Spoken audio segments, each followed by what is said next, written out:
উপাচার্যের পর police commissioner. যাদবপুরে পুলিশি তাণ্ডবের ছবির সঙ্গে এবার অসঙ্গতি খুঁজে পাওয়া গেল খোদ পুলিশ কমিশনারের বক্তব্যে।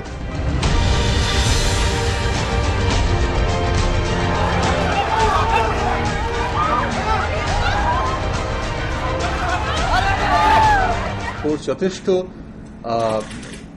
সংবেদনশীল এবং যথেষ্ট ধৈর্য সহকারে পুরো ব্যাপারটাকে নেগোশিয়েট করে। হঠাৎ আমাদের উপর হামলা করা হয়, এটা দিস ইজ নট পেশেন্স। লজ্জা করে না এটা পাবলিককে এসব বলতে?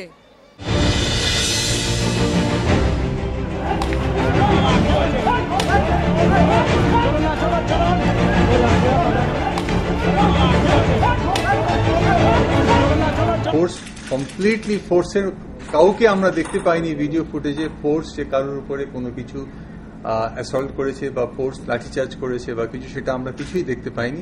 এটাকে যদি অ্যাসল্ট না বলে আর আমরা কি মানে কোন জিনিসটাকে অ্যাসল্ট বলবো? মানে এটা তো মানে ভীষণ হাস্যকর ব্যাপার যে আমাদের সিস্টেমটা এত বাজে এরকম হয়ে গেছে। মানে হাসবো না কাঁদবো জানি না। এটাকে অ্যাসল্ট না বললে কি, গুলি না করলে কি অ্যাসল্ট হয় না?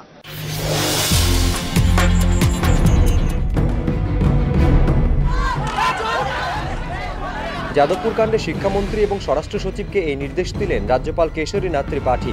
রাজভবন সূত্রে এমনটাই খবর। যাদবপুর বিশ্ববিদ্যালয়ে পুলিশি তাণ্ডবের ঘটনায় তোলপাড় রাজ্য রাজনীতি। এবার সেই ঘটনায় মুখ খুললেন খোদ রাজ্যপাল, তবে প্রকাশ্যে নয়। শিক্ষামন্ত্রী পার্থ চট্টোপাধ্যায় এবং স্বরাষ্ট্র সচিব বাসুদেব বন্দ্যোপাধ্যায়ের সঙ্গে বৈঠকে বৃহস্পতিবার যাদবপুরের উপাচার্য ও স্বরাষ্ট্র সচিবকে তলব করেন রাজ্যপাল কেশরীনাথ ত্রিপাঠী।